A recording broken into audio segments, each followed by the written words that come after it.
한번 인사 나눠보시죠. 반갑습니다. 네. 이제 코로나도 많이 잠잠해진 것 같은데 뭐 또 들리는 소문으로는 또 확산된다고 얘기도 하더라고요. 4차가 뭐 진행된다고. 그런데 그래서 그런지 여러분의 간격이 상당히 넓어 있는 것 같습니다. 뭐 그것 때문에 그런 건 아니겠죠? 여러분 굉장히 멀어져 계시는 것 같아요. 음, 이제 우리의 삶의 모습은 조금 더 이전보다는 제자리를 찾아가고 있는 것 같아요.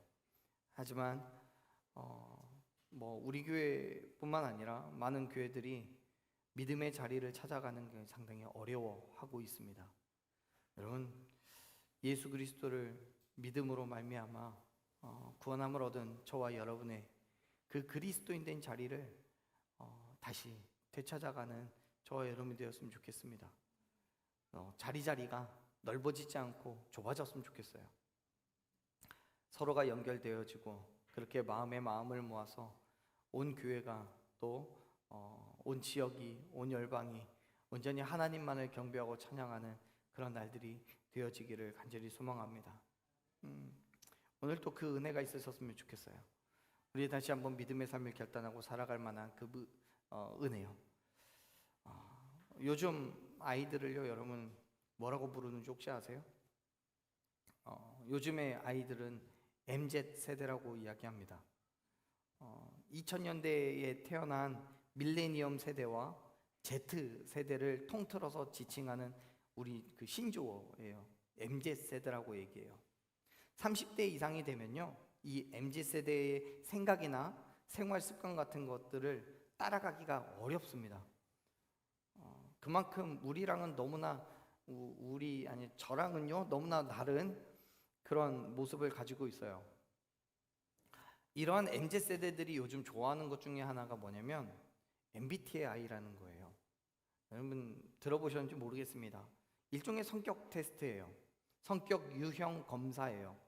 원래 이 MBTI라는 것은요, 대상자의 성격을 대략적으로 확인하고 그의 장점을 부각시키고 단점을 보완하기 위한 목적으로 사용하는 굉장히 검증돼 있고 되게 유명한 그러한 그 성격 유형 검사입니다. 그런데 요즘 말씀드린 그 MZ 세대는요, 이 MBTI를 놀이의 대상으로 삼고 즐겨요. 상황에 따라서 어떤 상황을 추정을 하고 정해놓고 그 상황에 내가 가지고 있는 MBTI의 성향은 이걸 어떻게 해결하는지 또는 이걸 어떻게 바라보고 있는지 서로 다른 점을 이야기하고 그것을 가지고 즐거워하는 거예요. 노는 거예요. MBTI에 따르면요, 저는 굉장히 소극적이고 내성적인 사람입니다. 부끄러움이 많아요.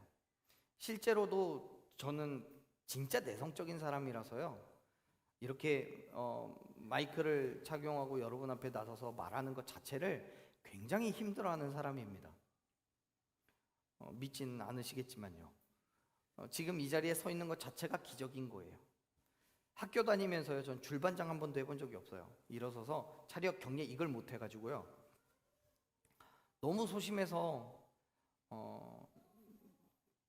뭐 두 사람 이상 되는 자리에서는 아무 말도 하지 않습니다.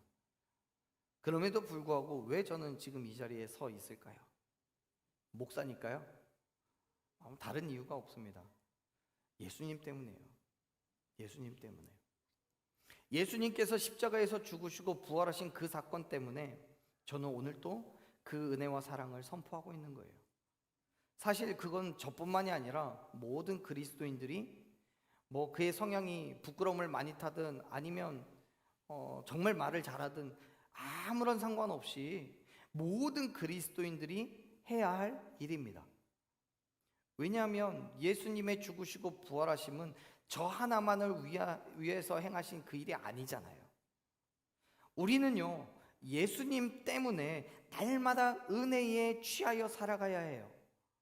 세상의 시선에 담긴 그 조롱이나 비웃음에 여러분 신경 쓰지 마세요. 오직 예수 그리스도를 위한 삶으로 나아가십시오. 예수 그리스도를 위해서 세상의 핍박과 조롱을 받을 때 하나님께서는 오히려 우리를 축복하시고 더 크고 놀라운 은혜를 부어주실 줄로 믿습니다. 성경 속에서 온전한 기쁨으로 나아가는 그 대표적인 사례가 바로 오늘 우리가 함께 읽은 말씀 가운데 있어요. 사울이 죽었어요. 이스라엘의 2대 왕으로 세워진 그 왕의 이름은 무엇일까요? 여러분 왜 부끄러우세요?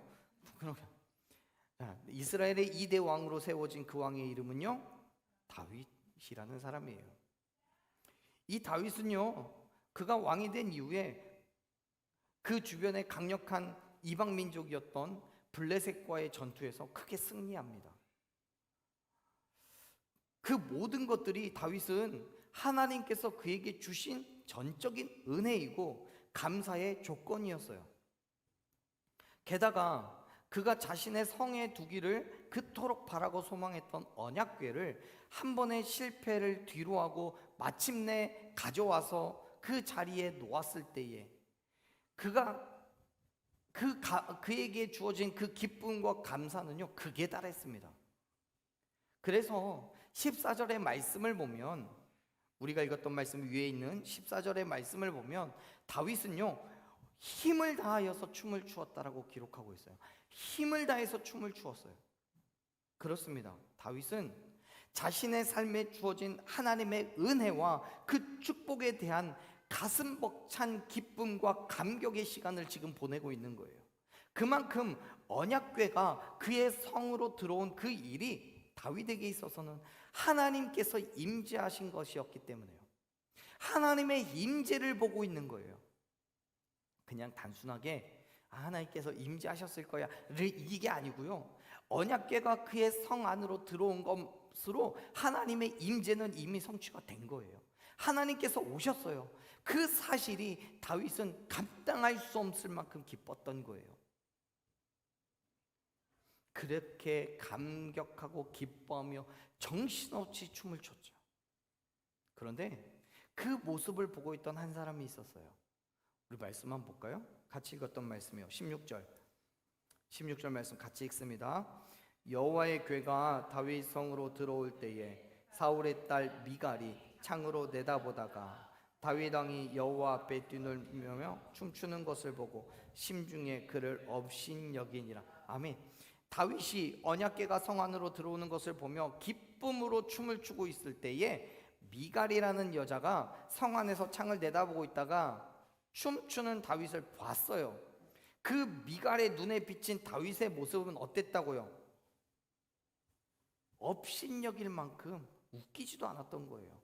미갈의 마음에 너무 채통 없어 보였어요. 왕으로서 체면을 지키지 못한다라고 생각했어요. 왕으로서 위신을 백성들에게 보여줘야 되는데 그렇지 않다고 생각했어요. 여러분, 미갈은 누구냐면, 미갈이 누구예요? 다윗의 아내예요. 그런데 미갈의 아버지가 누구게요? 미갈의 아버지는 이스라엘의 1대 왕인 사울이에요. 무슨 말이겠습니까?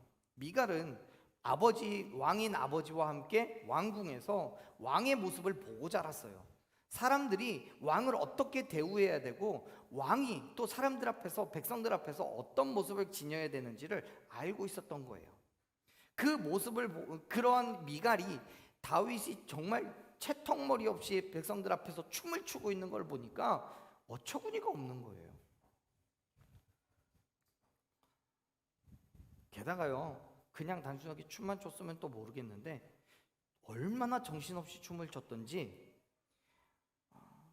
그가 입고 있던 옷이 다 벗겨져도 모를 만큼이었다라고 성경은 기록해요. 나중에 미갈이 이야기하거든요. 그러한 다윗의 모습을 보면서 미갈이 얼마나 웃겼겠어요.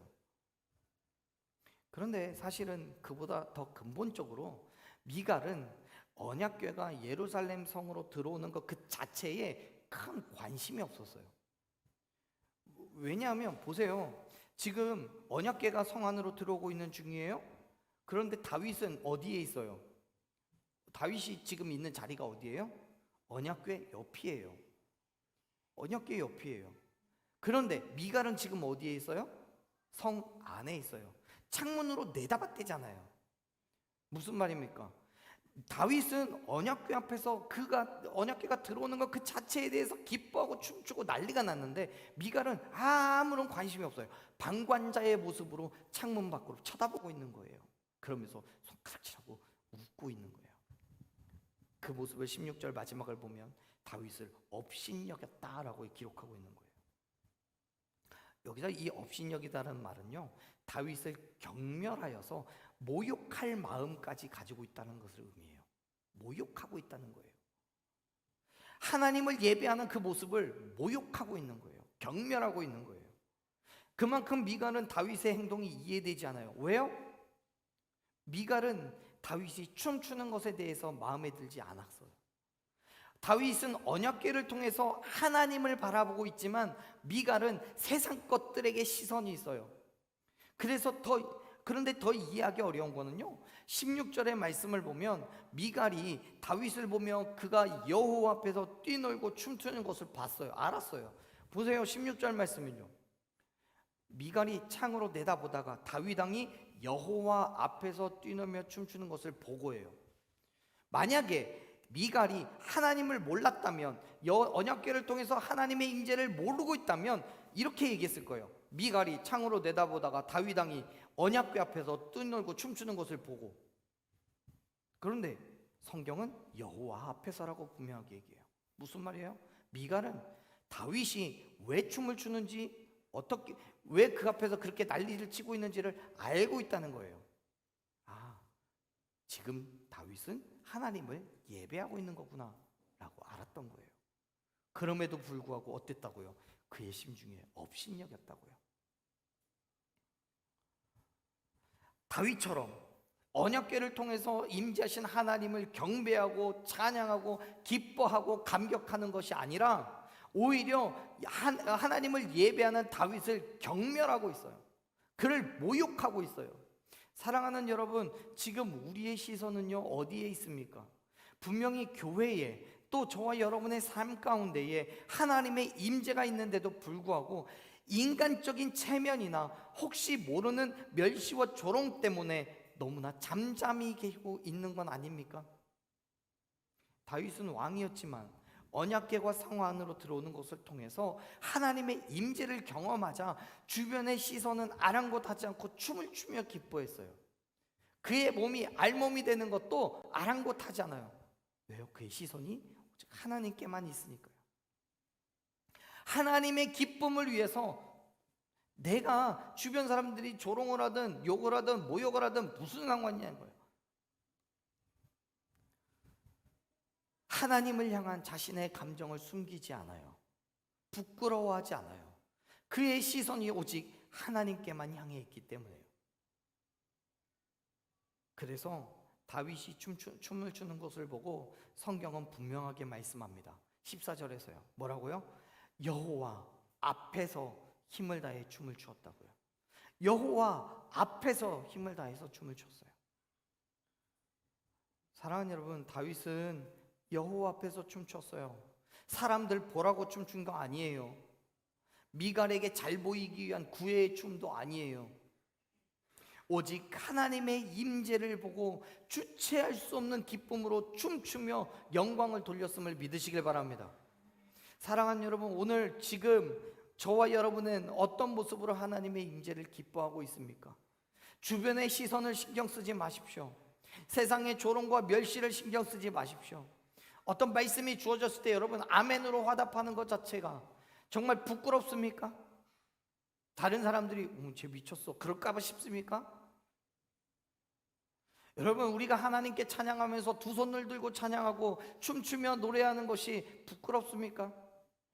다른 사람들에게 밖에서 나가서 복음을 전하는 것, 내가 내 주변에 있는 사람들에게 내가 예수 믿었더니 어떤 일들이 생겼고 예수 믿고 내가 얼마만큼의 기쁨을 누리고 있는지를 전하는 게 여러분 부끄럽습니까? 저는 부끄러워요. 저는 부끄러워요. 그래, 참 힘듭니다. 그 부끄러움을 깨고 전하는 게 너무 힘듭니다. 하지만 여러분, 하나님만을 바라볼 때, 하나님의 임재를 소망할 때 우리의 삶에, 내 성격에 그 부끄러움, 연약함 모두 다 깨어지고 세상의 조롱과 멸시 따위 뒤로 하고 오직 예수 그리스도를 전하는 그리스도인이 될 줄로 믿습니다. 오직 하나님만 바라보십시오. 온전한 기쁨으로 나아가십시오. 다윗은요, 하나님의 임재를 경험하며 너무 기뻤어요. 주체할 수 없는 감동이 있었어요. 그래서 다윗은 어떻게 해요? 17절 말씀 한번 볼게요. 17절 읽습니다. 여호와의 궤를 메고 들어가서 다윗이 그것을 위하여 친 장막 가운데 그 준비한 자리에 그것을 두매 다윗이 번제와 화목제를 여호와 앞에 드리니라. 아멘. 다윗은 여호와의 궤를 장막 가운데에 17절 말씀을 보면 준비한 그 자리에 두었어요. 그리고 번제와 화목제로 하나님께 드려요. 여기서 우리가 주목해야 될 부분은 어디냐면 미리 준비했다는 거예요. 지금 다윗은 여호와의 궤를 그의 성으로 가져오는 과정 속에서 궤가 있어야 할 그 자리를 미리 준비했어요.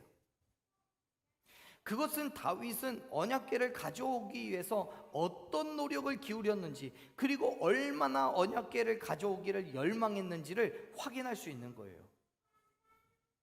사랑하는 여러분, 다윗은요, 하나님의 임재를 준비하고 기다렸어요. 그리고 언약궤가 성으로 들어왔을 때에 감격과 감동으로 언약궤를 맞이하고 미리 준비한 곳에 안전하게 보관을 해요. 여러분, 우리가 하나님의 임재를 경험하기 위해서 필요한 것이 있다면 준비입니다. 하나님께서 우리에게 주실 은혜를 사모하며 준비해야 돼요. 믿음으로 준비하고 나아간 그 자리에서 하나님의 역사심을 경험하고 그의 은혜와 축복을 누릴 수 있음을 믿으시길 바랍니다.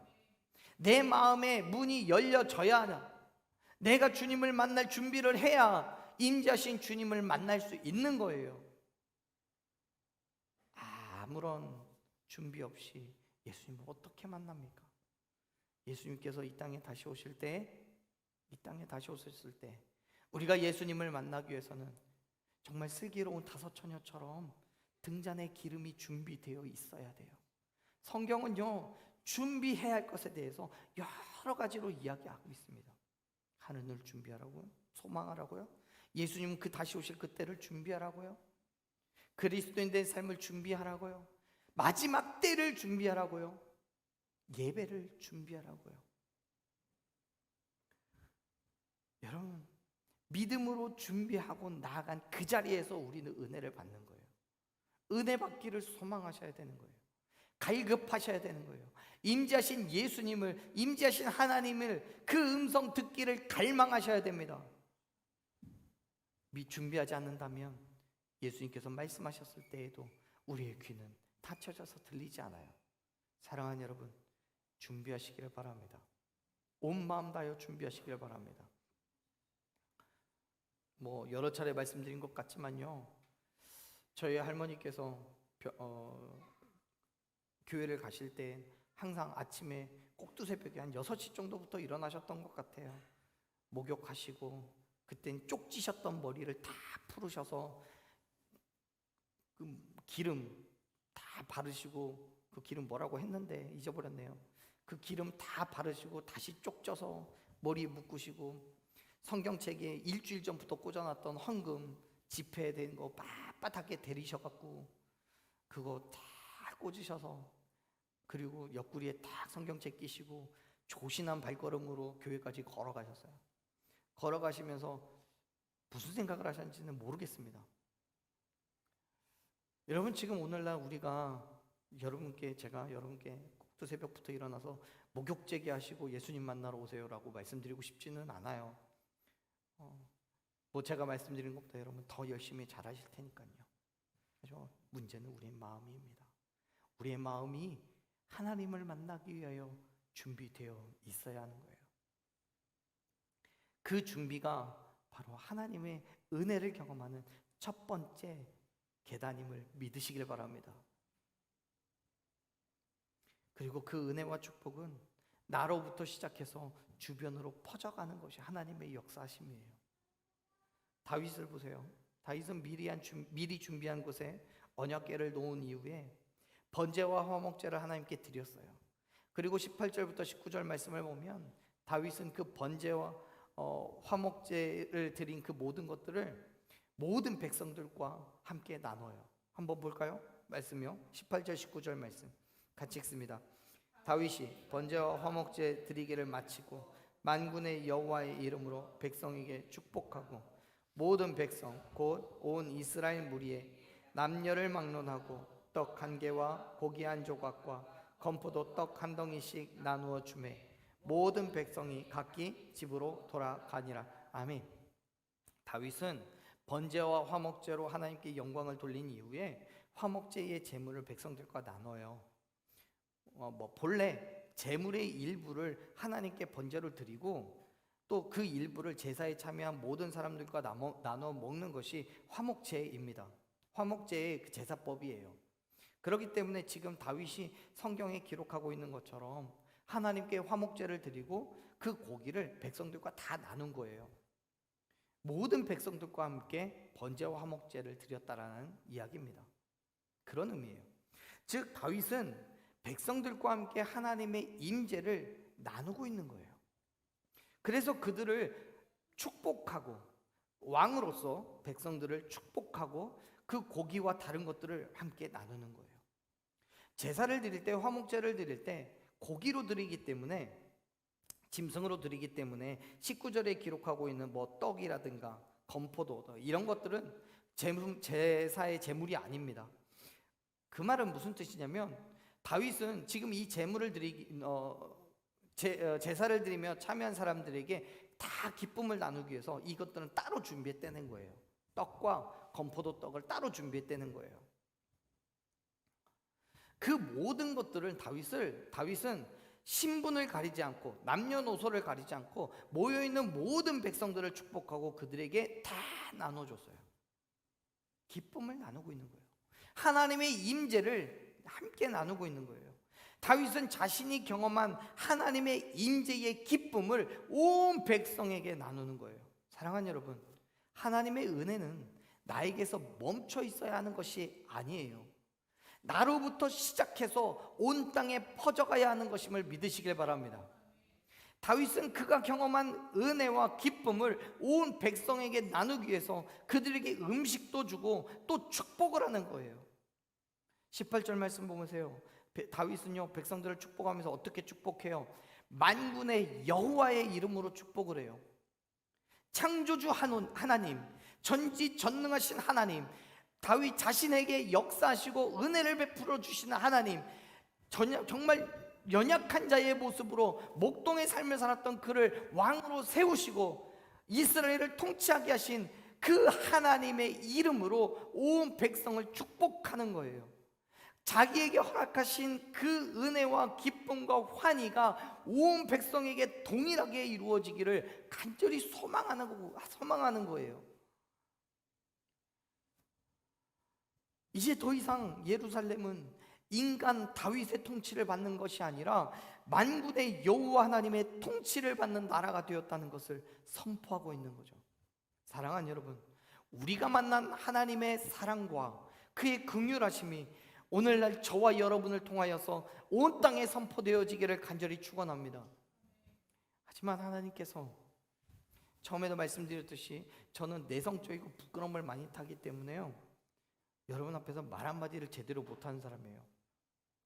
고백하자면 제가 설교 준비를 하면서 정말 은혜 있는 말씀이 있어서 저에게도 은혜가 되어서 옆에다가 거기다가 할렐루야라고 적어놓습니다. 왜냐면 말씀 전하고 할렐루야 그렇게 하려고요. 그런데요 못해요. 창피해서요.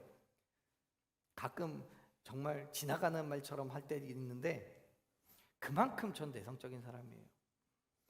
그런데요 하나님께서 저에게 주신 은혜가 너무 커서 말하지 않고는 견딜 수 없어 이 자리에 있는 거예요. 여러분, 예수 그리스도의 죽으심과 부활하심이 나를 위한 것임을 깨달았을 때 그 감동이, 그 기쁨이 우리에게선 나누지 않을 수 없는 거예요. 지금 다윗이 백성을 축복하고 있는 그 심정이요. 그 심정이요. 사랑하는 여러분, 임재하신 하나님을 만남으로써 그 앞에 경배와 찬양을 드리며 역사하신 은혜를 누리는 그 다윗의 마음을 오늘 기억하시기를 바랍니다. 그리고 저와 여러분 또한 온 땅 가운데 내가 만난 하나님을 선포할 수 있는 저와 여러분 되기를 간절히 축원합니다. 여러분, 혹시나 싶어 말씀드립니다. 어려운 일이 아니에요. 내가 만난 하나님을 그대로 선포하는 거예요. 물론 그러기 위해서 우리에게 가장 먼저 필요한 게 뭐겠습니까? 내가 만난 하나님을 선포하기 위해서 가장 먼저 필요한 것이 있다면 여러분, 무엇일까요? 역시 대답은 어려운 거예요. 가장 먼저 필요한 건요, 하나님을 만나는 거예요. 하나님을 만나야 선포를 하죠. 선포할 게 있어야지요. 다윗을 생각해 보세요. 그가 하나님께 대한 열망이 없었다면 언약궤를 가져올 생각도 안 했을 거예요. 하나님의 임재에 대한 기대가 없었다면 언약궤 정도는 다른 사람들에게 대충 옮겨놓으라고 했을지도 몰라요. 하나님께서 주시는 은혜에 관심이 없었다면 미갈처럼 창문으로 내다보면서 책임자들에게 보고만 받았을 거예요. 왕이잖아요. 하지만 다윗은 그 스스로 언약궤로 나아가서 하나님 앞에 온 힘을 다하여 춤을 출 정도로 갈급했고 또 소망했어요. 그렇기 때문에 하나님을 그는 만날 수 있었던 거예요. 그렇기 때문에 하나님 앞에서 기쁨을 누렸어요. 그렇기 때문에 온 땅에 하나님의 임재를 선포할 수 있었어요. 사랑하는 여러분, 오늘 저와 여러분이 다윗과 같은 그 열망으로, 다윗과 같은 그 갈급함으로, 다윗과 같은 그 기쁨으로 우리에게 허락된 그 자리에 서 있기를 간절히 축원합니다. 하나님을 만나기를 간절히 할 때에 하나님께서 우리를 만나 주시고 하나님의 은혜를 구할 때에 기쁨으로 충만하도록 은혜를 부어 주실 줄로 믿습니다. 그 믿음으로 하나님 앞에 나아가기를 온전히 나아가며 하나님의 임재를 경험하고 또 하나님께서 주시는 은혜와 축복으로 기쁨을 누리는 저와 여러분이 되기를 간절히 축원합니다. 아멘. 더 나아가 우리의 믿음으로 이웃을 향해 나아가며 내가 만난 하나님, 나에게 임재하신 하나님을 온 마음 다하여 선포하셔야 돼요. 그럼에도 불구하고 사랑하는 여러분, 우리는 하나님 앞에 때로는 너무도 부끄러운 모습일 때가 많아요. 은혜를 드러내지 못해서 부끄럽고요, 기도의 능력이 나타나지 않아서 부끄러워요. 성령의 능력이, 치유와 기적이 나타나지 않아서, 내 기도의 응답이 없어서 부끄러워요. 어떤 죄가 있어서가 아니라 그냥 나를 드러내는 것 자체가 부끄러워요. 하지만 여러분, 예수님 때문에 우리는 새 생명 얻었잖아요. 예수님 때문에 우리는 참된 만족과 위로를 얻잖아요. 예수님 때문에 이 땅에서 승리를 경험하고 있잖아요. 그렇다면 여러분, 당연히 그 믿음의 삶을 드러내셔야 되는 거예요. 예수님께서 요한복음 10장 10절에서 뭐라고 말씀합니까? 당신이 이 땅에 오신 그 이유가 우리에게 생명을 얻게 하고 더 풍성하게 얻게 하시기 위해서라고 선포하셨어요. 예수님께서 우리를 위하여 죽으시고 부활하셨기 때문에 그 사실을 우리가 믿음으로 말미암아 영생을 얻게 될 거라고 성경은 말씀하고 있어요. 요한복음 6장 40절 말씀 보세요. 내 아버지의 뜻은 아들을 보고 믿는 자마다 영생을 얻는 거라고 선포합니다. 믿는 자마다 영생을 얻는 거예요. 그게 마지막 날에 내가 다시 살리라. 사랑하는 여러분, 담대하게 온 땅에 선포하십시오. 저와 여러분의 삶을 통해서 예수 그리스도의 복음을 선포하십시오. 왜요? 다윗이 하나님 때문에 기뻐하듯이 저와 여러분이 예수님 때문에 참된 기쁨과 소망을 얻게 되었기 때문에요. 그렇기 때문에 저와 여러분을 통해 하나님의 능력이 나타나기를 바랍니다. 저와 여러분을 통하여서 하나님의 은혜가 부어지기를 축원합니다. 저와 여러분을 통해서 이 땅에 하나님의 크고도 놀라우신 축복이 선포되어지길 줄 믿습니다. 그 믿음의 자리로 나아가십시오. 이미 저와 여러분이 예수 그리스도의 죽으심과 부활하심을 믿었기 때문에 담대하게 나아가서 예수 그리스도의 복음을 선포하는 저와 여러분이 되기를 간절히 축원합니다. 그 복음의 선포는 우리의 이웃뿐만 아니라 내 가족에게도 동일하게 행해야 될 믿음의 삶이에요. 보세요. 19절 말씀이요. 19절의 마지막을 보면 다윗으로부터 여러 음식과 축복을 받은 백성들이 어떻게 해요? 각기 집으로 돌아가요. 각기 집으로 가요. 가서 자기 식구들과 함께 받아온 그 음식들을 다 나눠 먹겠죠. 그리고 이런 일들이 있었다라고 이야기하겠죠. 다윗이 얼마나 기쁘게 춤을 췄는지 몰라. 정말 그곳에 하나님의 임재가 있는 것 같았어. 번제와 화목제를 드리는데 하나님께서 그 모든 예물들을 다 기쁨으로 받았었어. 정말 놀라운 경험이야. 또 다윗은요, 백성들이 자기 집으로 돌아간 것처럼 다윗도 그의 집으로 돌아갑니다. 그런데 그 이유가 성경에는 이렇게 기록되어 있어요. 20절 말씀 볼게요. 20절 읽습니다. 다윗이 자기의 가족에게 축복하러 돌아. 자 보세요. 지금 다윗이 집으로 갔는데 뭐 하러 갔대요? 축복하러 갔어요. 다윗이 언약궤가 있는 그 자리에서 번제와 화목제를 드릴 때 백성들을 축복했던 것처럼 이제는 가족들을 축복하러 돌아간 거예요. 즉 다윗은 백성들에게 그랬던 것처럼 자기 가족들에게도, 특별히 그 자리에 나와 있지 않았던 아내 미갈을 비롯한 모든 자녀들에게도 동일한 하나님의 은혜와 임재하신 기쁨을 나누려고 했던 거예요. 그런데 다윗의 아내인 이 미갈이 다른 백성들과는 다르게 반응을 합니다. 어떻게 반응합니까? 우리 그 뒤로 한번 읽어볼까요? 읽습니다. 사울의 딸 시작. 사울의 딸 미갈이 나와서 다윗을 맞으며 이르되 이스라엘 왕이 오늘 일 어떻게 영화로우신지 방탕한 자가 염치 없이 자기의 몸을 드러내는 것처럼 오늘 그의 신부 계집종의 눈앞에서 몸을 드러내셨도다 하니. 아멘. 여러분 뭐라고 얘기해요? 미갈은 다윗을 맞아들이면서 이야기하죠. 이스라엘의 왕이 얼마나 영화로우신지 그의 몸을 드러내셨어. 지금 미갈은요, 다윗이 언약궤 앞에서 춤추는 그 모습을 칭찬하는 거예요? 욕하는 거예요? 욕하고 있는 거예요. 비아냥거리고 있는 거예요. 어디 왕으로서 체면과 체통 지키지 못하고 체신머리 없이 백성들 앞에서 그렇게 춤추고 방정을 떠느냐고 비아냥거리는 거예요.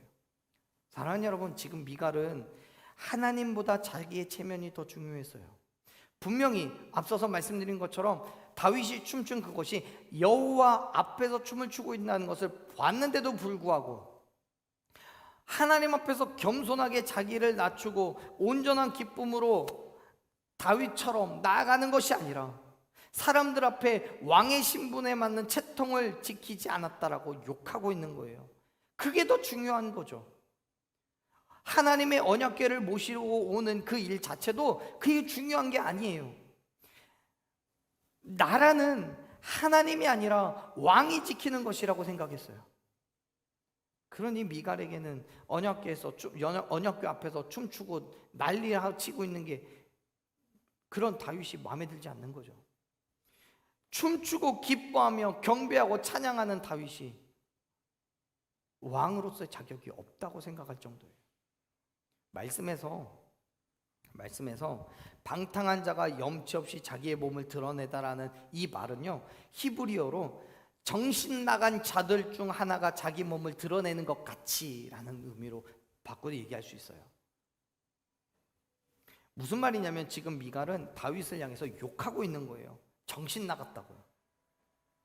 세상의 시선으로 보면 다윗은 춤을 추다가 그의 알몸을 다 드러낼 정도였기 때문에 미갈이 그를 보면서 추하게 여긴 것도 이해하지 못할 것 정도는 아니에요. 세상의 가치로 보면요. 그런데요, 우리는 미갈과 같은 시선으로 다윗을 볼 수 없잖아요. 왜냐하면 다윗이 언약궤 앞에서 그렇게 행동한 건 하나님 앞에서 겸손하게 자기를 낮추며 하나님께 영광을 돌리기 위한 행위였으니까요. 사랑하는 여러분, 우리는 사람의 시선을 염두에 둘 이유가 없어요. 왜냐하면 하나님께서는 저와 여러분의 삶을 통해서 영광 받으시기 때문입니다. 아멘. 물론 세상은 우리를 보겠죠. 그리고 우리를 향해서 추하다고 말할 수도 있고요, 창피하다고 할 수도 있습니다. 그리고 우리를 바라보는 그런 시선을 느낄 때마다 우리는 한없이 부끄러워져서 낮아지고 작아질 게 분명합니다. 부끄러울 거예요. 그럴 때는 사랑하는 여러분, 세상 보지 마십시오. 하나님만 바라보십시오.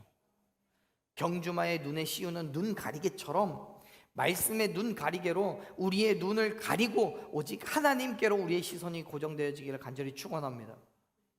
세상의 손가락질이나 조롱에 귀 기울이지 마세요. 하나님의 역사심 가운데로 나아가십시오. 다윗은 미갈의 조롱에도 자신의 믿음을 기꺼이 드러내요. 그의 시선은 온전히 언약궤 그리고 그 위에 임재하신 하나님께 있음을 보여주고 있는 거예요. 뭐라고 하는지 아세요? 다윗이 이렇게 말하죠. 21절 같이 읽습니다. 다윗이 미갈에게 이르되 이는 여호와 앞에서 한 것이라. 그가 내 아버지와 그의 온 집을 버리시고 나를 택하사 나를 여호와의 백성 이스라엘의 주권자로 삼으셨으니 내가 여호와 앞에서 뛰놀리라. 아멘. 우리 성경에는요 지금 첫 단어가 뭐예요? 다윗이라고 돼 있죠. 근데 히브리어 성경을 보면요 여기에 처음에는요 리프네 예호가라고 써 있어요. 그 무슨 말이냐면요 여호와 앞에서라는 뜻이에요. 지금 중요한 단어가 뭐냐면 다윗이가 중요한 게 아니고요, 뭐가 중요해요? 여호와 앞에서가 중요한 거예요. 그리고 이 절의 맨 마지막에도 히브리어 성경에는 리프네 예호와라고 써 있어요. 마지막도 여호와 앞에서예요. 여러분, 다윗은 처음부터 끝까지 여호와 앞에서 자신의 삶을 내어놓고 온전한 기쁨으로 춤추고 노래하고 경배했다는 것을 지금 이 말씀을 통해서 우리에게 이야기하고 있는 거예요. 즉 미갈은 20절에서 말하는 것처럼 다윗에게 계집종의 눈앞에서 몸을 드러냈다라고 경멸했지만, 다윗이 계집종 자기의 눈앞에서 그렇게 행했다고 경멸했지만, 다윗은 그가 보고 있는 게 미갈이 아니라 하나님이었다는 것을 지금 증명하고 있는 거예요. 그렇습니다. 미갈은 철저하게 인간적인 시선으로 다윗을 바라보고 있어요. 그러나 다윗은 그의 시선이 하나님을 떠나지 않았어요. 처음부터 끝까지 하나님 앞에 있는 자신을 고백하고 있는 거예요. 왜요? 하나님께서 한낱 작은 목동에 불과했던 자기를 택하셔서 사울과 그의 가족들을 대신하게 하시고 이스라엘의 왕으로 삼으셨다는 것을 너무나 잘 알고 있기 때문에요. 즉 다윗은 지금 이렇게 말하는 거예요. 미갈, 당신이 아무리 나를 비웃고 조롱하더라도 나는 관심 없어요. 내게는 오직 하나님만 중요해요. 왜냐하면 하나님께서 나를 택하셔서 이스라엘의 왕으로 삼으시고 당신의 사역을 내게 행하도록 부여하셨기 때문에요. 나는 오직 하나님 앞에 있습니다. 당신 보지 않아요 라고 이야기하는 거예요. 사랑하는 여러분, 다윗은 확신했어요. 하나님께서 그의 주권자, 삶의 주인이 되셨음을 확신했어요. 세상 누가 뭐라고 하더라도 하나님이 가장 중요한 존재 되심을 알고 있었어요. 그렇기 때문에 미갈이 뭐라고 하든지 말든지, 백성들이 손가락질을 하든지 말든지 그는 전혀 상관하지 않아요. 다른 사람의 기쁨이 아니라 하나님의 기쁨이 되기를 원했던 거니까요. 그만큼 다윗은 이스라엘이 하나님의 전적인 통치 아래에 있다는 것을, 그리고 하나님께서 연약하고 부족한 자기에게 왕으로서의 임무를 주셨다는 것을 철저하게 인식하고 있는 거예요. 사랑하는 여러분, 세상 앞에서 우리는 너무나 작고 연약할 수밖에 없어요. 내 힘과 능력으로는 세상을 따라갈 수가 없어요. 그러한 세상은 예수님 앞에서 기뻐 뛰며 춤추고 노래하는 우리를 보면서 웃긴다고 하겠죠. 조롱하고 경멸하겠죠. 그럼에도 불구하고 사랑하는 여러분, 예수님 앞에 서 있기를 포기하지 마십시오. 왜냐하면 예수 그리스도께서 저와 여러분의 주권자가 되시고 우리 인생의 주인이 되시기 때문입니다. 아멘. 예수님께서 우리의 죄를 위하여서 죽으시고 부활하심으로 다 속죄하셨기 때문에, 예수님 때문에 우리는 새 생명을 얻었기 때문에, 예수님 때문에 이 땅의 어둠 가운데서 우리가 빛으로 살 수 있게 되었으니까요. 아멘. 예수 그리스도의 십자가의 죽으심과 부활하심이 오늘 저와 여러분에게 세상을 이길 힘과 능력을 주신 줄로 믿습니다.